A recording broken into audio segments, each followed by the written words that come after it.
السلام علیکم ورحمۃ اللہ وبرکاتہ۔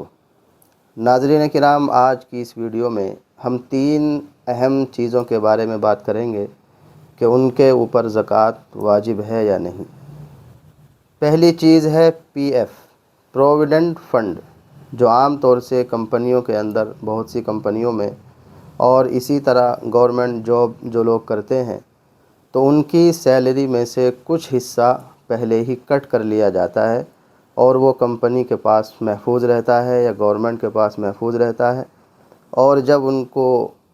جاب چھوڑنی ہوتی ہے یا ریٹائر ہوتے ہیں اس کے بعد پھر وہ ایک ساتھ سارا اماؤنٹ ان کو دیا جاتا ہے۔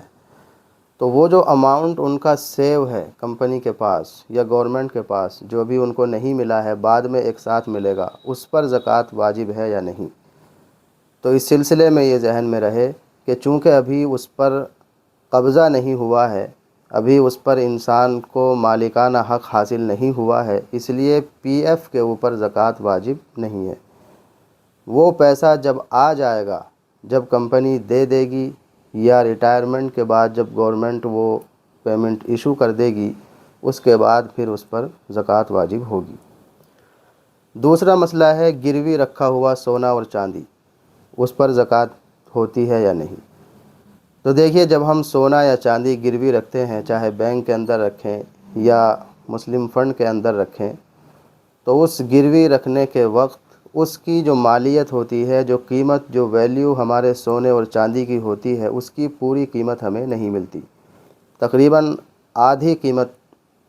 بینک کی طرف سے یا مسلم فنڈ کی طرف سے دی جاتی ہے۔ مثال کے طور پر اگر آپ کا سونا 2 لاکھ روپے کا ہے اور آپ اس کو گروی رکھنے کے لیے گئے ہیں، تو وہ 2 لاکھ آپ کو ادھار نہیں دیں گے، بلکہ تقریباً 1 لاکھ روپے آپ کو دیے جائیں گے، اس کی آدھی قیمت۔ تو اس سلسلے میں زکوٰۃ کا حکم یہ ہے کہ جتنا سونا چاندی آپ کا بینک کے اندر یا مسلم فنڈ کے اندر گروی رکھا ہوا ہے، آپ اس کی قیمت کو جوڑیں کہ وہ کتنی قیمت کا ہے، کتنی ویلیو ہے اس کی مارکیٹ کے اندر۔ پھر اس قیمت کو جوڑنے کے بعد جو ادھار، جو قرض آپ نے بینک سے یا مسلم فنڈ سے اس سونے چاندی کو گروی رکھ کر لیا ہے، اس ادھار کو اس پورے سونے چاندی کی قیمت میں سے مائنس کر دیں۔ مثال کے طور پر آپ کا جو سونا بینک میں یا مسلم فنڈ میں رکھا ہوا ہے، سونا اور چاندی، اس کی قیمت بنتی ہے 2 لاکھ روپے،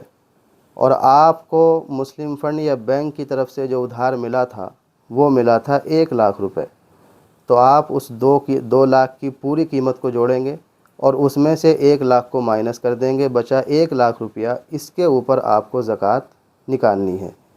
بہت سے لوگ یہ سمجھتے ہیں کہ ہمارا تو گروی رکھا ہوا ہے، اس پر زکوٰۃ نہیں دینی۔ تو گروی رکھا ہوا ہے، گروی رکھنے کے بدلے میں جتنا آپ نے ادھار لیا ہے اتنے پر زکوٰۃ نہیں دینی، لیکن اس کے بعد بھی جو قیمت بچ جاتی ہے، چونکہ ویلیو اس کی زیادہ ہوتی ہے، اس لیے اس بچی ہوئی قیمت پر آپ کو زکوٰۃ نکالنی ہے۔ تیسرا اہم مسئلہ ہے زمین کے تعلق سے، زمین، جائیداد، پلاٹ، گھر وغیرہ، ان پر زکوٰۃ ہوتی ہے یا نہیں۔ تو اس سلسلے میں یہ یاد رکھیں کہ جو زمین خریدنے کی نیت سے، یعنی بیچنے کی نیت سے آپ نے خریدی ہو، جس طرح آج کل لوگ پلاٹنگ کرتے ہیں، پراپرٹی ڈیلنگ کا کام کرتے ہیں، تو وہ زمینیں اور پلاٹ اور گھر وغیرہ خریدتے ہیں آگے سیل کرنے کے لیے، بیچنے کے لیے۔ تو جو زمین بیچنے کے لیے خریدی گئی ہو اس پر زکوٰۃ واجب ہے۔ اگر آپ نے اپنے گھر کے بنانے کے لیے، استعمال کرنے کے لیے کوئی زمین لی ہے، اس پر زکوٰۃ واجب نہیں ہے۔ تو بیچنے کی نیت سے اگر کوئی زمین ہمارے پاس ہے، کوئی پلاٹ ہمارے پاس ہے، تو اس کی پوری قیمت جوڑی جائے گی اور اس پوری قیمت پر 2.5% کے حساب سے زکوٰۃ واجب ہوگی۔